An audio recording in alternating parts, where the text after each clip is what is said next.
I. And I. The prologue to say, a warm welcome one and all. Time for our play. First begun in a well-famed Kent a fair while ago, He built for over a year in the dirt. a show with a new end, inspired by local kids. It's great. About the kind of future they'd like to see. Just wait. Look at this, a bare stage. No set, no scenery. Why, I could have Spielberg, ground sound, CGI, budget of zillions. Daniel Rackett to pay your part. We've done better than that. It's hard. We're telling this tale in a very old-fashioned way. Story and music and song. Just to say, young dancers is better dance all new to rap, Dancing careers. orange overalls. White safety hats. Also, if you please, with your imagination, Time to start. a tale in so many ways, the story of the heart, Of Harry Woodman, ex-miner. and heart of his family, His grandkids, Megan and Jay. his community. The heart of a woodrat came recalled, Beneath all of it, the pulsing, vibrating, breathing, heart of the pit.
Love you, Grandad. We got jammy dodgers. It's for a school project. Yeah. About the future of Cofield communities. Go on, a story, please. Look, I've no stories left in me, right? I'm clean right heart.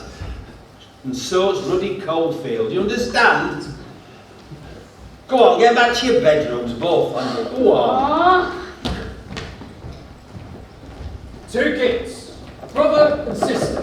Little jammy dodger, Jake. And Megan the Mighty, the karate queen. Both feeling unloved by their granddad. Megan is a mighty 13 years old and 3 months.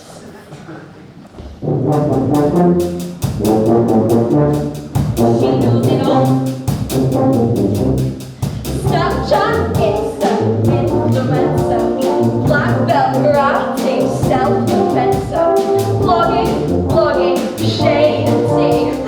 Missy, don't you mess with me. Scared it up. Off off that phone now and into bed. So unfair. Megan's brother, James. Zap out! Zap out! In Earth he is. William H. Boxing Kendall Switch, Maria, H.O.T. Nerve Gun, Force One, UN1, Jammy Dodgers, chasing past the chips and cake. T-Rex, Top Truck, I am Jay. Turn it off and get to sleep. Don't mind me. Megan and Jake, I know her from somewhere. With a face in a hole. Will you leave me alone? And keep outside of the door. Megan. Always open for something more. Megan. Get lost. Love the knowledge you have to take. So Hey, stop rocking that chair. Jake, What's going on in there? Jake. You've had your No chips. way! No chips and no fajitas today! Ludwig, why does it have to take everything so literally?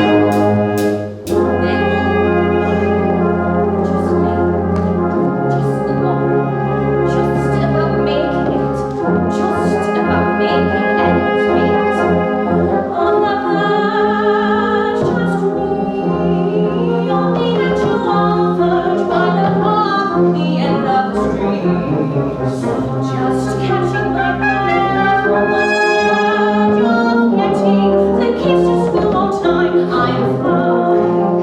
I'm forgetting myself to work for years. Come and then don't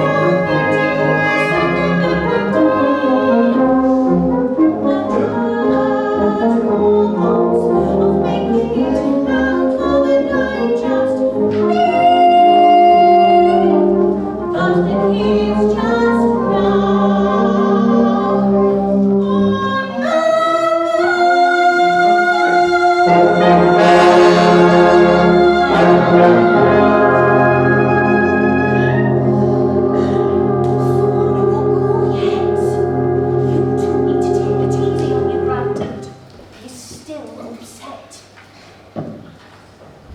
Harry Woodman. Woody, if they're asking for me down at welfare. How it were before. Oh! Kids would beg me for stories. Not out of a book! A story about out your mouth, about the good old days. Come on, then. Come on. And I tell them about waiting for a pick bus in dark before dawn, and falling down on lift cage faster than a speeding bullet, down to a clanging, pulsing, vibrating world. Riding in underground railways and on boats through flooded tunnels to the searing heat of the coil face, where bare-chested men hewed fossilised sun energy from the ancient forest ferns. I can still see it sometimes, on coil, the marks of those leafy fronds, and the marks of the coil on me. And it's showing once more the blue-black tattoos on his skin, his crooked finger, and each time a different story. Giant mutant rat came jumping out at coil bucket, tried to bite it off. He'd have gone for my throat if it weren't for Dead-Eye Dinger whacking it with his pit hammer. Like Thor out to Avengers! Woody's mates were like underground superheroes, all with special names and powers. Dinger! Dave Bell, Wingnut! his ears. Eggy, Spud, Chalky, Chilling, Pothead! Pothead? Work it out, love. 2 fat ones and a thin one. One last bit, number 881. But Woody's right-hand man was Barnsley-born Peter Warren, known to his mates as Rabbit.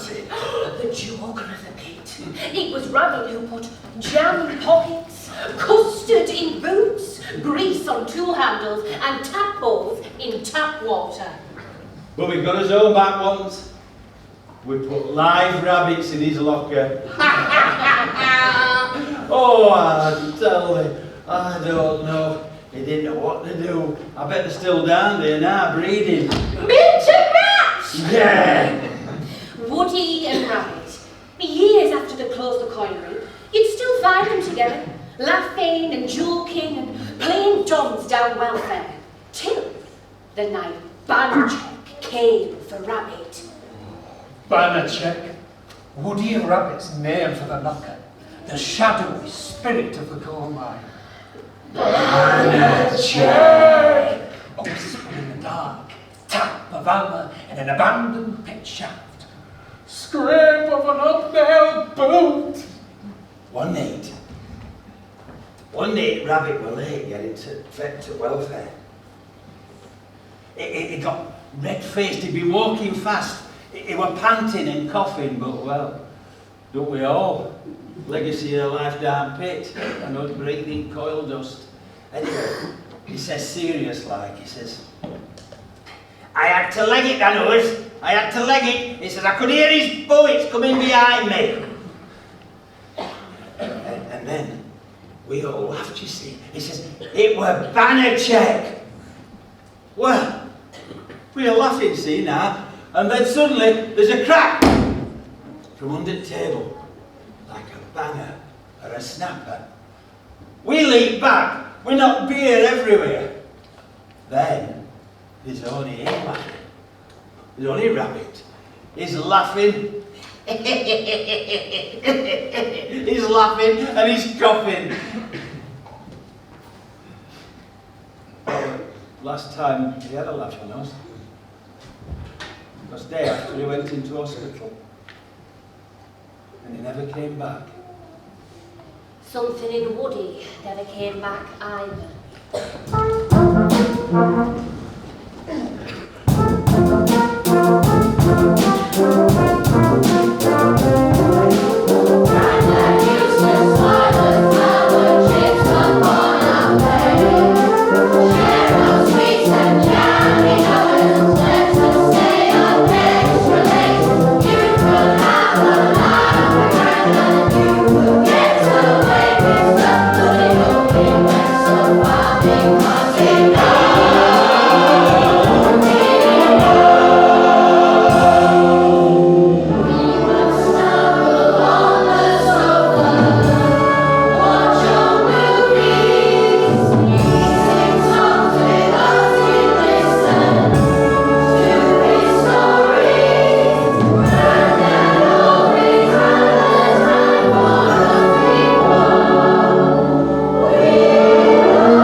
Later, as the kids said, Mum's still thinking she'll make it out for the night.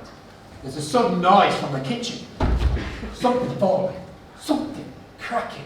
Not good. She runs downstairs. It's not just a broken cup, she's sure of that. Bonnie's been dreading this, but she knows the drill from the first aid course at work. She goes into automatic to get her dad breathing again, whilst Megan, in shock, but suddenly putting on years, calls the hospital on her mobile phone. Jake's gone silent. Little serious face, eyes wide with fear. It's still like that when the ambulance comes, but when Bonnie asks if he's alright, he knows.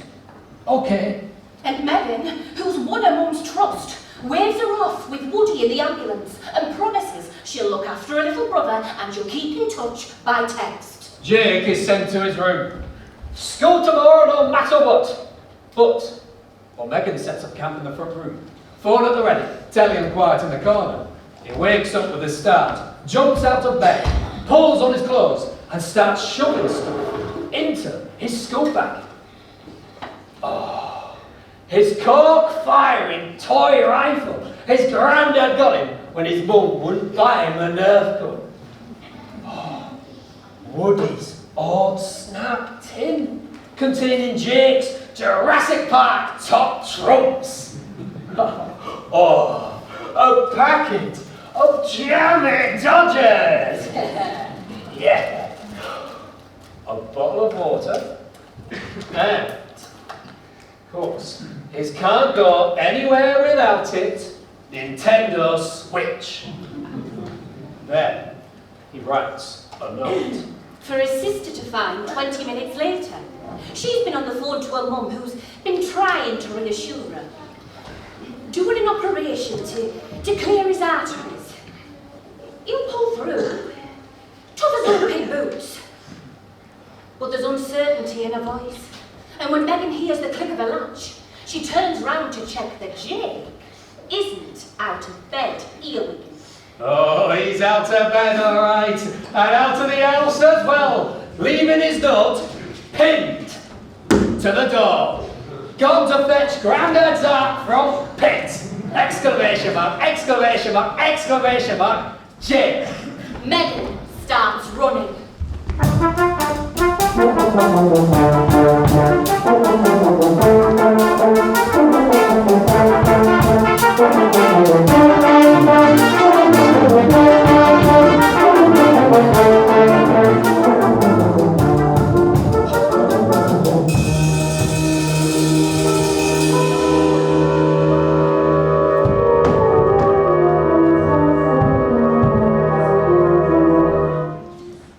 Raised above the landscape, like some warrior chief's burial mound, a grassy hillock covering the remains of a pit. On which Jake now stands, toy rifle at the ready, casting a long shadow into the late summer sun. Megan arrives, having run all the way. She catches her breath and lets rip.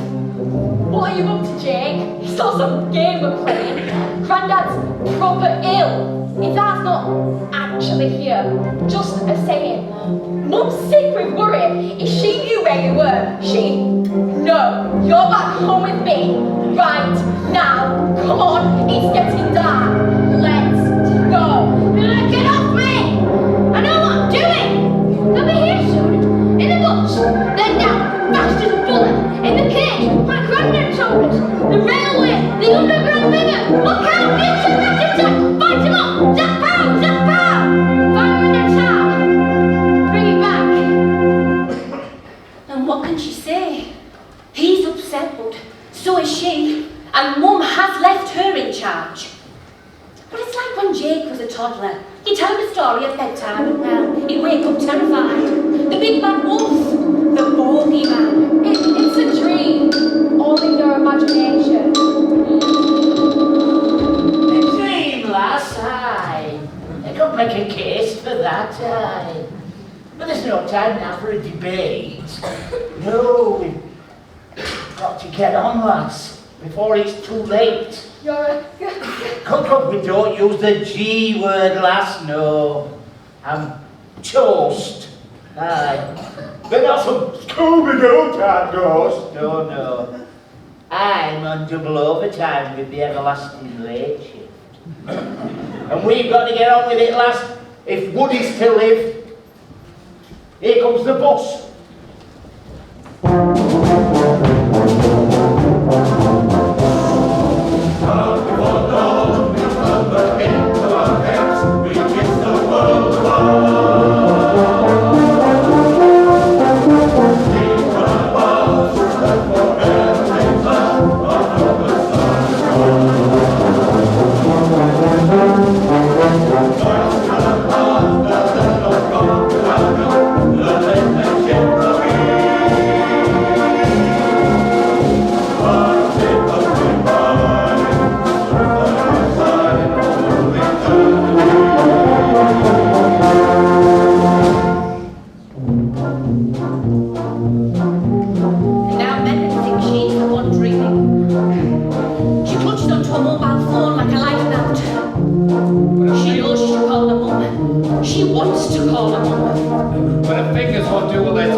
Then, as the sun dips past the horizon, there's a flash of green light.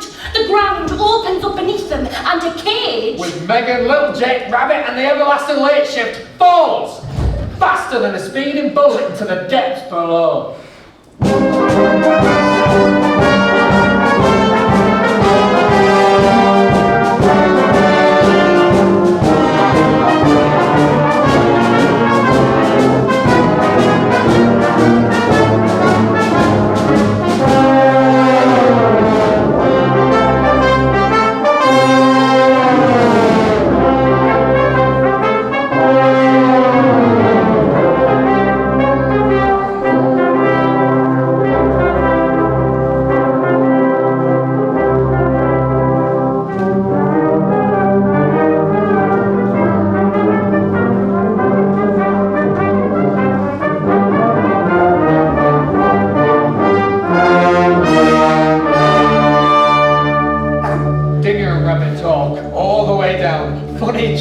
Facts and figures, anything to keep the kids from screaming with beer. Finally, there's a kind of sideways twist. The cage lands with a slight but unexpected jolt, and out they tumble into hell.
all bravado knocked out of him, crumples into Megan.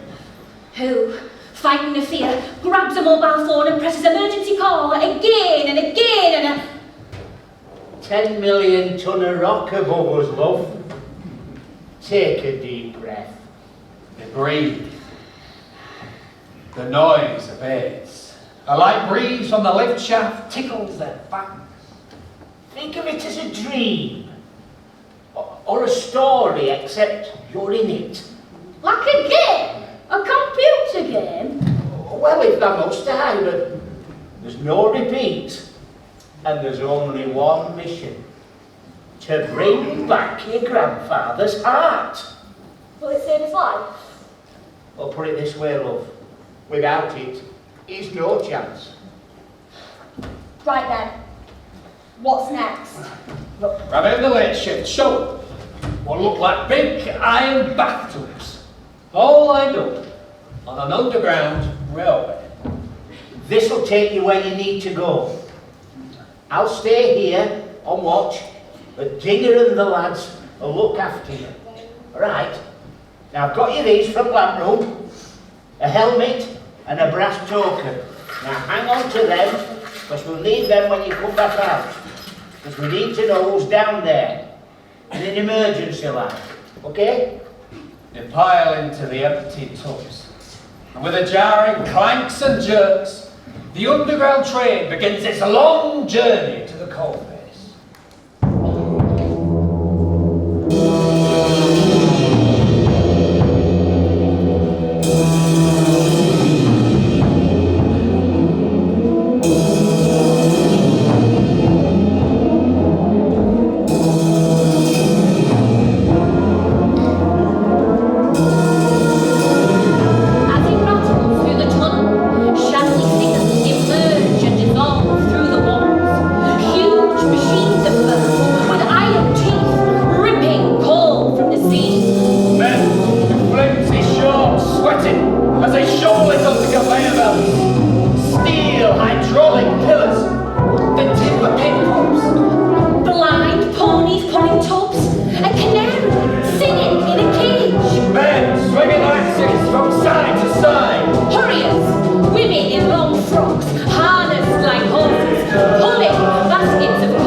Says Dinger. No more real now than we are.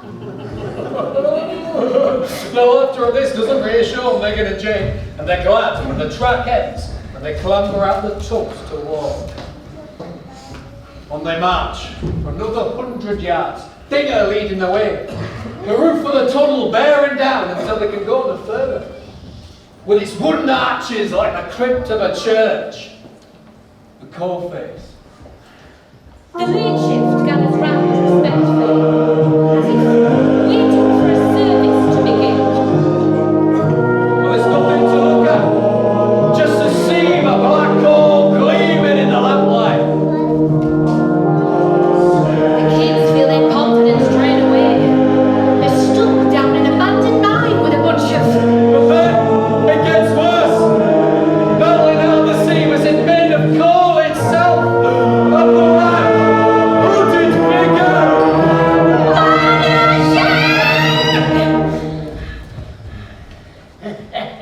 Don't be afraid. Well, of course, when men in black would say things like that, it just makes you Even more terrified. And then, hungry.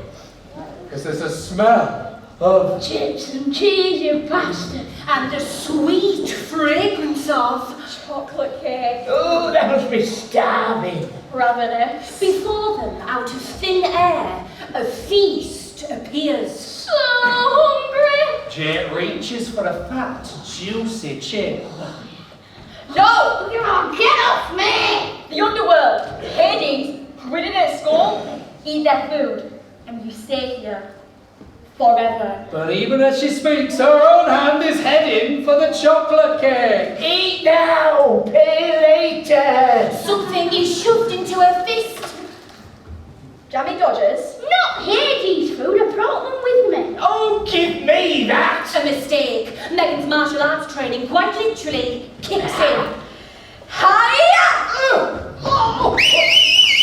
There's a whistle under the hood, a scratching, scampering, and the biscuits are once again under attack. Rats! A rippling wave of rats along the tunnels and up the walls. Instantly, as if all this was expected, Digger and the late shift are wielding bit hammers and laying into the rats like an army of Norse gods. Mayhem!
Backslapping handshakes, high fives. And Megan and Jake look on astonished as Banachek pulls back his hood to reveal Rabbit's two furry ears! Nice one. But Megan isn't having any.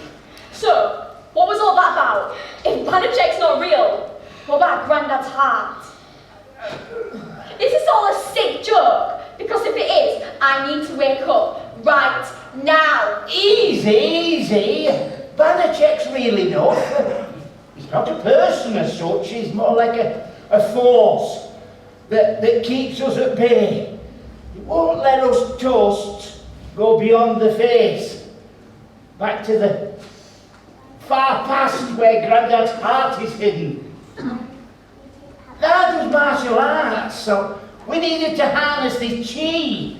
Yours and Jake's, your force, your power, your inner strength, to blast a hole in the coal. Have a look. The explosion has hauled a huge cave out the coal, and running through it an underground river. There's a road that boards to the bank. So, we're on our own. Where's the engine? Ah, well, you see that shadowy figure at the back of the boat? That's the faceless ferryman. He'll carry you to where you need to go. Now, it's usual to pay 2 pennies for the journey, but he'll take anything so long as it's something precious to you. She just knows. They both know.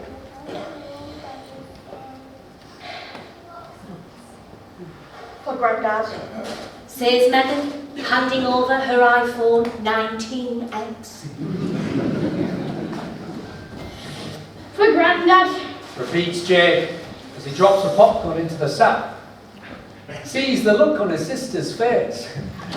He sighs.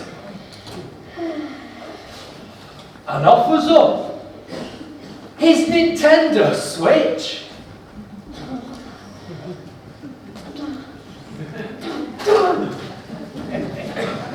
Now, that's your ticket paid for.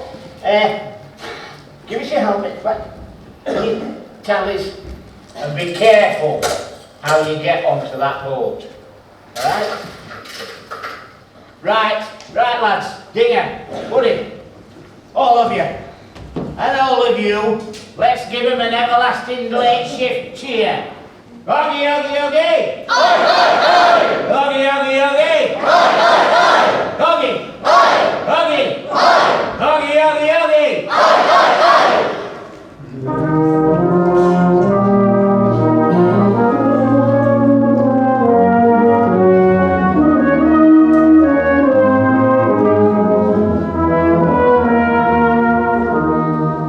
And away they glide, with a faceless ferryman, into the mists of time.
giant reptiles grab and gash at each other, they're about to be tipped into the swamp. When they feel a fluttering breeze at their backs, the pages of history turn backwards once again, and the dinosaurs vanish from sight. And so does the boat.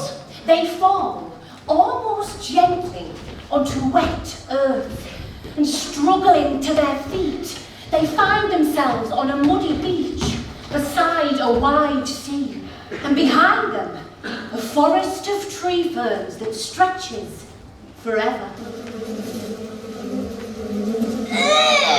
What's that? A metre-long centipede crawls between them. Gross. A dragonfly the size of an helicopter buzzes over Megan's head. Get us out of here. Silence, apart from the giant hum of giant insects. No, we have to complete the mission. Granddad's heart. As he says it, the feeling from the volcanic vents deep in the ocean, reaching out into the oxygen-rich land, the pulse of life itself, growing, striving, fighting for air.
Easily in their hands.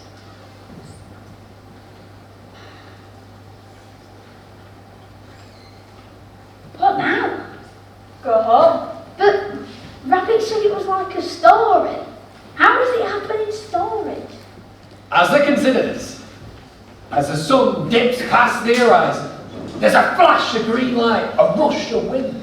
And, like Dorothy in The Wizard of Oz, they are whirled up to the sky.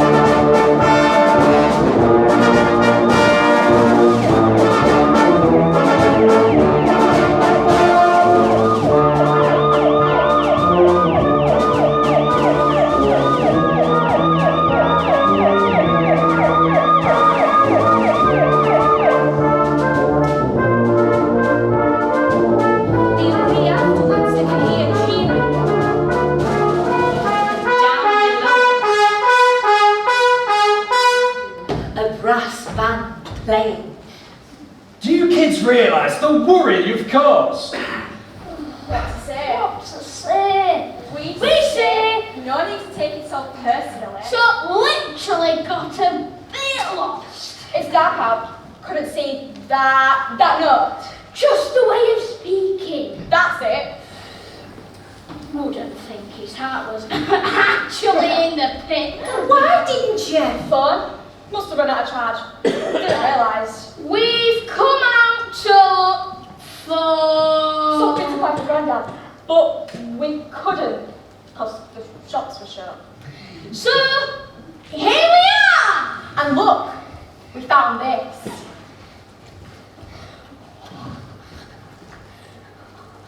A plant! Which doesn't go down too well because what she's holding in her hand is a large lump of coal. Kids! They shove them into the back of a police car and they run them to the hospital. Bonnie's too upset to tell them off.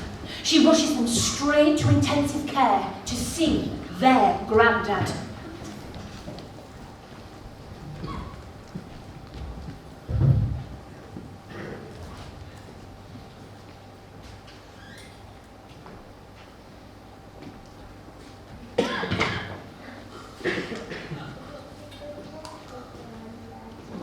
Now Woody's on painkillers, so he's woozy.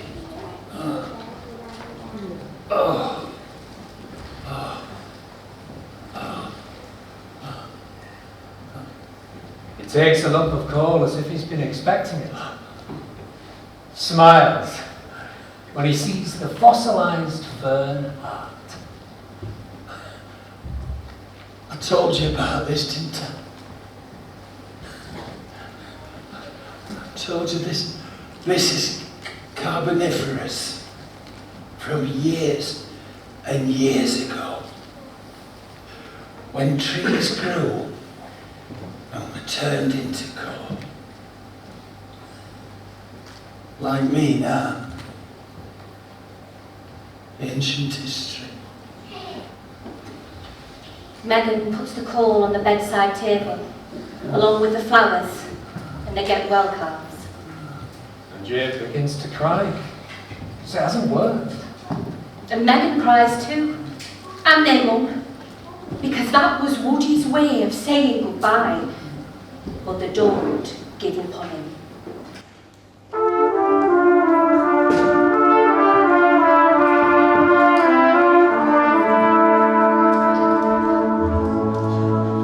Little chicken bee may not always be apples up your eye, but we love you so. Don't lose faith in us. Please don't say goodbye.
there's hope.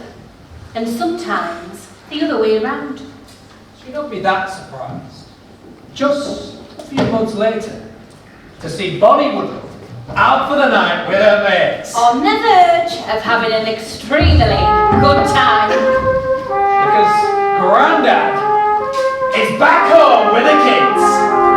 Yeah!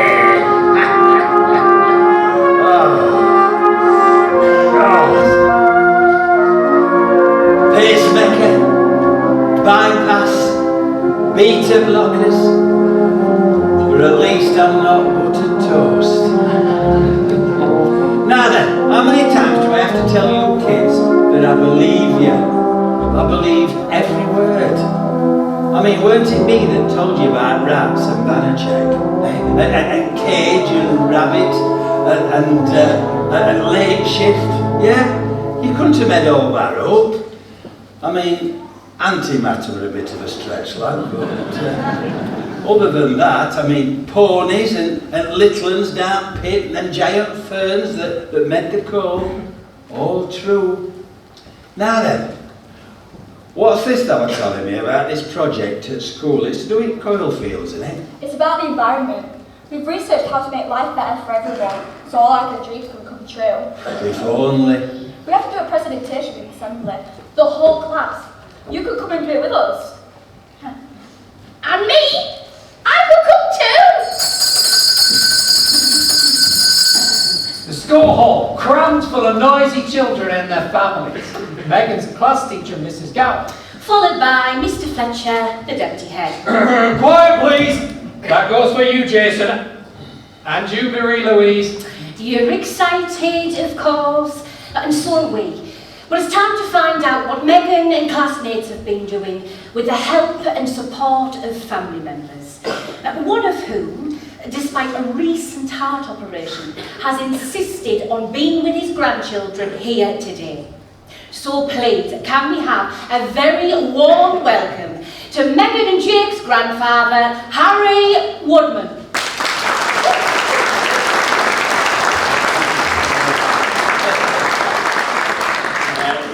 Just Woody. Hey, it's a long time since I've been in a school assembly. Yes, it seems like only day before yesterday. There I were, sat on back row there, making farting noises. Oh, sorry. Hey, I was a cheeky devil at school, you know. I was centre-half in football team. Strong legs, broad shoulders. My father were a collier, well paid and well respected. And I was so proud to follow him into bit. Well, that's history. It's all as history. And I've got the scars to prove it. In fact, I've got a couple more now. All them in Zipper Club will know what I mean. You know, it really churns you up when you have to shake hands with old Boney. It makes you bring to the surface things that have been buried deep down. Things that really matter. Like these. These, as kids and as grandkids, who are considering what sort of world they would want to be brought up in. And I don't mean Big Macs and computer games and Florida holidays. I mean, there's some of that, obviously, there would be, wouldn't there? But no, in the main, it's closer to home. It's what they wish for the families and the communities. And dare I say it, for the planet. So, let's give them a fair hearing and some encouragement. Thank you.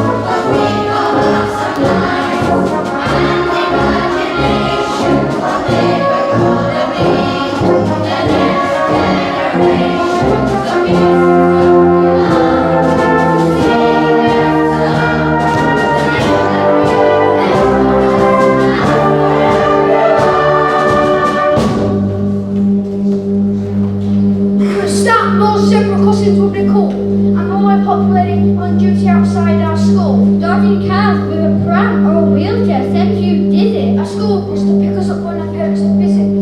A prescription dropped off for the folk who've got to get around. A neighbourhood medical centre would be sound. A hospital close to home. On a quiet street I could still hang out where kids with problems can meet.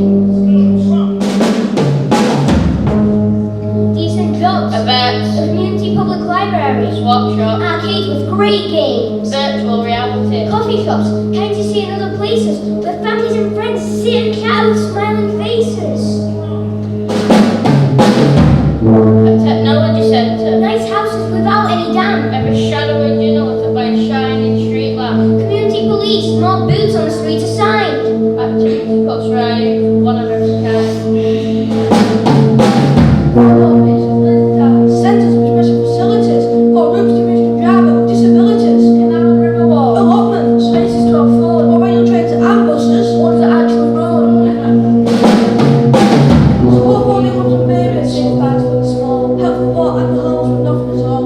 If it were left up to me, I'd build a huge plant house where I grow all kinds of fresh food and give it for free.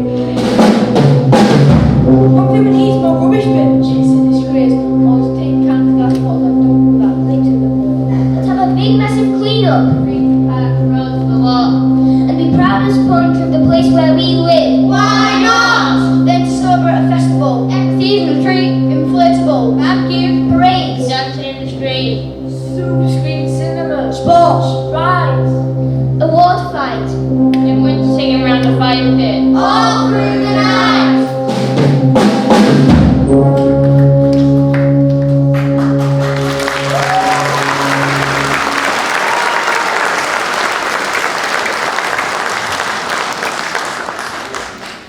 Millions of years ago, here, it were all fresh air. No people like us or animals anywhere. Just millions of fern trees, some as tall as 10 stories. And millions of mini and mega-sized creepy crawlers, and millions of wriggly things swimming about in the sea. And what all this has to do with you and me is that when those millions died and rotted away, they became the coal, oil and gas which we burn today. And that causes climate change. To put it in reverse, planting millions of trees is one way to lift the curve. They put oxygen back. Solar, wind and wave power are all clean. We'll need truckloads of that for our future world to be green. All that life energy trapped in here. It did its job, and we did our job. But what the world needs now is some tender, loving care. So, let's find some green shoots and look to the future, your future. And, well, that's where my heart is now. It's up here, in the sun, with you.